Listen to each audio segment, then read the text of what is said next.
Maybe it's just me. Any other final notes you want to say on the Raiders?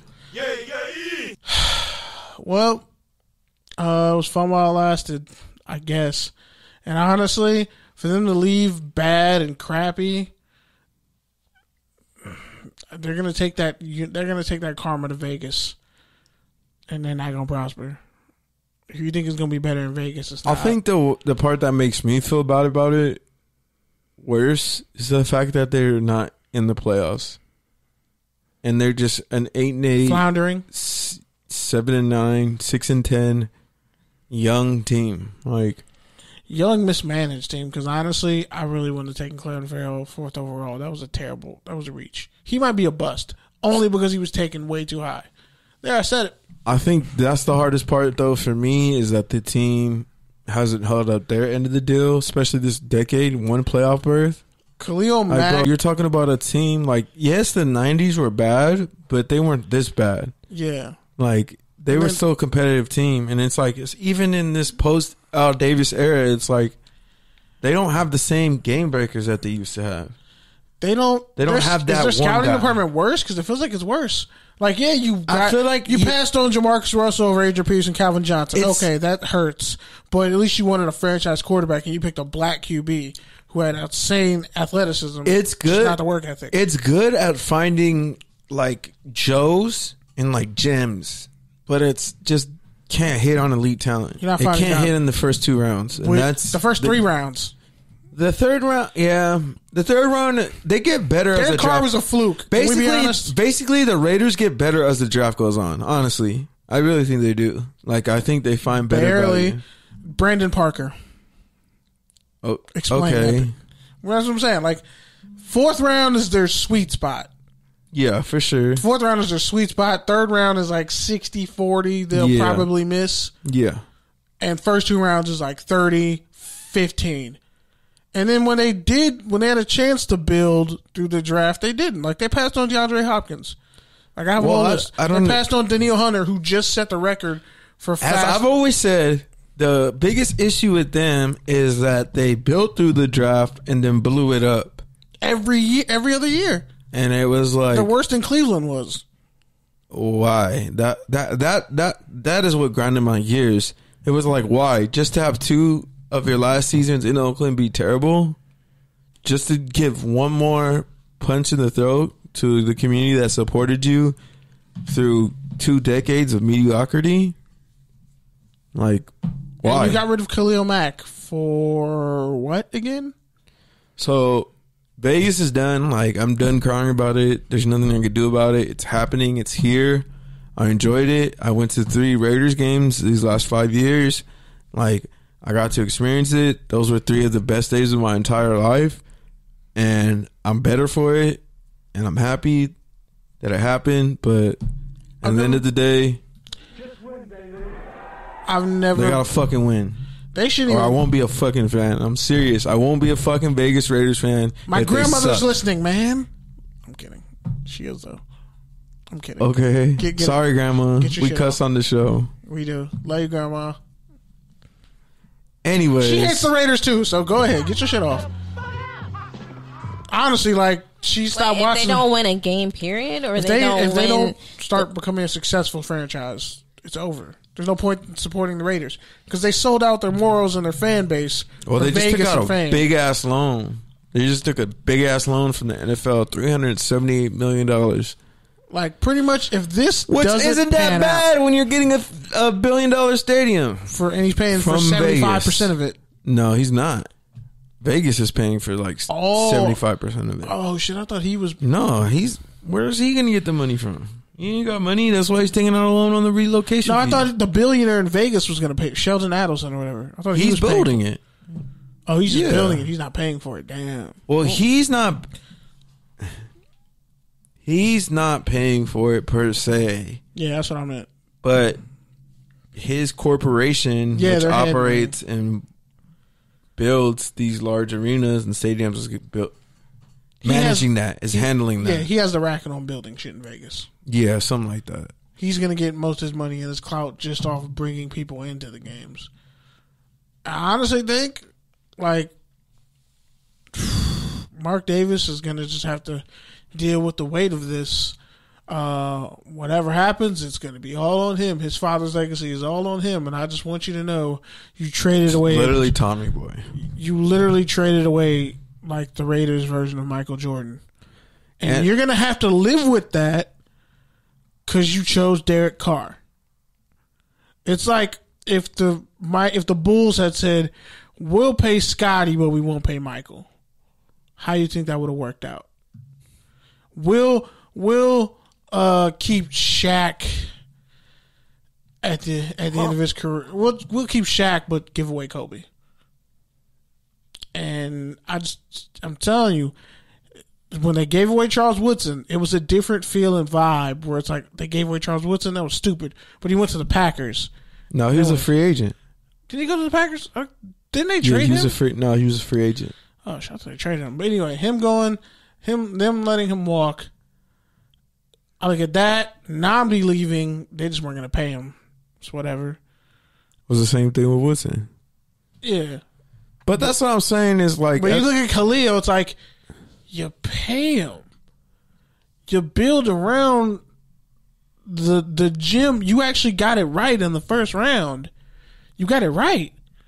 Well, that was like literally They should have built this team around defense. That was literally like. And they didn't. One of 4 things that Reggie McKenzie did. Right. That's the biggest thing. And that was the biggest one. But we've dwelled on that enough. It's just at the end of the day, like I said, they have to win. It annoys me. They gotta win quick. They can't fuck around because, like, I get it. Like, I honestly think Mark Davis wanted to stay in Oakland, but at the end of the day, like Libby Shaft, they were not going to build him a stadium. Shout out to Libby Shaft. California is not building anybody a stadium. Yeah. Right now. Hey, Libby Shaft, you lost 3 sports teams. If you want a stadium, you're going to have to build it yourself. You lost 3 sports teams inside of a decade. Really, if we're being honest, 5 years. Kroenke's literally fronting a $7 billion stadium. Man. Because the returns are going to be stupidly, insanely great. And then when they put an eminent domain and force everybody out, but I think Hawthorne becomes Beverly Hills. I think even more than that, I think he's from LA and he just like it's a he culture wants thing. To leave a legacy. Yeah, he wants to be the dude who brought the NFL back to LA and also like took it to another level that never been seen. Yeah, and he's like, I own these 3 teams, but nobody knows or cares who I am. So I have to do this fucking iconic shit of basically. He wants to become the Jerry West. Commandeering He wants to become the Jerry West of the NFL. I think people have been trying to follow Jerry West's blueprint, and they failed at it. And he's trying to be the Jerry West of LA sports. I don't know what that means. I think you're saying Jerry Buss. Oh shit, my bad, Jerry Buss. I don't like I'm saying Jerry Buss. The Jerry Buss what? of LA sports. Saw your basketball takes. My bad. All right, man. So Jerry West is the logo, and he built the Golden State Warriors. So whatever. We were late. We had a team meeting. We had pizza. You guys had pizza. Shout out to pepperoni and mushroom. Mushroom is one of the greatest toppings ever made, especially when you saute it. Because if you put a raw mushroom on a pizza, you should be slapped. So, let's get to your college football segment. First things first. Well, the Heisman finalists are LSU quarterback Joe Burrow, who won the Davey O'Brien, and I think he won the Maxwell too, but he won the Davey O'Brien and AP Player of the Year.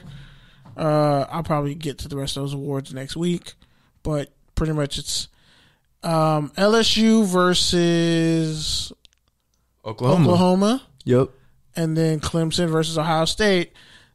The one game, honestly, I think low key Clemson and Ohio State. I mean, Clemson and Ohio State is like the championship game. That really is a championship game. Yeah, that's the real championship game. Because LSU defense is saying.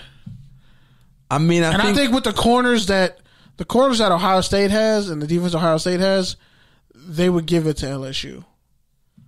Well, I think the Oklahoma. It should really just be a top X factor is though that LSU has the best quarterback. So it's like, how good is he really? Justin Fields threw 40 passing touchdowns this year with 1 interception and has 10 rushing touchdowns. So you're saying he's better than the first LSU player to win AP he's not Player better. of the Year? I think any other year, unanimously, he would be the Heisman winner. Ohio State transfer. This might, and it's crazy. Chase Young is the only QB that isn't a transfer on that list. Jalen Hurts, transfer. The new era.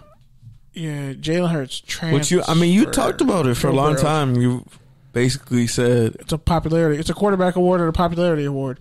Because Jonathan Taylor from Wisconsin. I'm saying you were just saying like transfers was going to be a bigger thing. Like, yeah, you've been saying that for a while. Tell you, man, transfers is the wave, and you should see all the transfers in the. Thanks. I wear my nerd hat proudly. But yeah, sometimes it gets checked. In what way? Oh, I'm sure you expose yourself sometimes. Fam, don't say I expose myself sometimes. That leads me up to lawsuits. I don't know. Sometimes you be having questionable nerd intelligence. Like, my nerd knowledge is so good, you're like, how do you know this? A lot of the times, but sometimes you just like, I'm like, how do you not know that? I thought you were a nerd. Some things I forget. And also, you gotta be, I'm part nerd, but I did grow up in East Oakland and the South Bay. So I'm the best of both worlds. But yeah, anyway. We're on a time crunch, and you got a lot of stuff to talk about this week. Silence, my child. All right, buckle in, and if you missed this, well, Serve is tweeting stuff out, so you'll be able to see it. But yeah, Justin Fields, Chase Young, Joe Burrow, Jalen Hurts. That's your Heisman. There's like 87 bowl games. I'll get into that next week. I'm not getting into it. Pretty much, Pac-12 is stupid. Oregon and Wisconsin in the Rose Bowl is going to be really good. Yeah, anyway. Mike Norvell, Memphis head coach, they just beat Cincinnati in the American Alliance Conference Championship game for the second time at 12-1. They're going to a really good bowl game, Memphis is. And Mike Norvell is going to be the new head coach at Florida State. Pretty much, they're still paying Willie Taggert, and they're paying him, so he has kind of a cap on the salary. But yeah, it's actually a great hire. And I think he was at UCLA at one point with Josh Rosen. Yeah, somehow that didn't work out. But yeah, it did work out for him being the Florida State head coach. But I also told you, and I called this, Florida State was going to hire a white guy next. Willie Taggert's only black head coach in the school's history. There you go. Cool. So Elijah Drinkwitz, former Boise State quarterback from years ago, also former Boise State assistant, and he coached, I forget where he coached before, but he pretty much became the head coach at Appalachian State for this 1 year, and they went 12-1, and Appalachian State won the Sun Belt championship, and they were ranked for the first time ever, and he's got, wasn't his players, but, Appalachian State's former head coach went to Louisville and got them bowl eligible in their first year. So, yeah, everybody won on that trade, but Elijah Drinkwitz, is the new head coach at Missouri, and Barry Odom was the one who got fired before him. So that looks to be a really good hire at Missouri. He's going to do a lot of great things with that program because they have talent. And I think he's the right guy for the job. But it's interesting that his first How long was the last coach at Missouri? 4 years? So I feel like you said the same thing about that, man. No, but they've really taken a huge nosedive that a lot of people didn't expect. Odom he really didn't turn the program around like everybody thought he would. Everybody thought he was the right coach at that time, but it just didn't work out after Gary Pinkel's retired. But anyway, Steve Addazio, lifetime 44-44 or something like that, at Boston College. And I think he's like 87 and 85 or 86 or whatever. He's like 500 for his entire coaching career. Was picked to be the head coach of Colorado State. A lot of former players, even Matt Ryan, a bunch of other former Boston College players, were happy when he got fired by Boston College after all those years there. Mediocrity, and he never won more than 7 games, and I was with somebody else's players when he first got there. So he now is the head coach of Colorado State because they fired Mike Bobo. So that makes sense.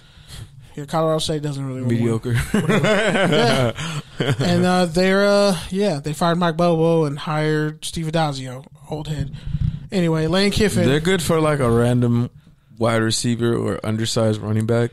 Giant wide receiver who's kind of slow, or small running back who runs for a lot of yards. Or crappy backup QB or decent defensive end / linebacker. Pretty much. Colorado State doesn't really. I mean, Colorado State. A good offensive lineman. You'll get a good offensive lineman like Colorado State every once in a while.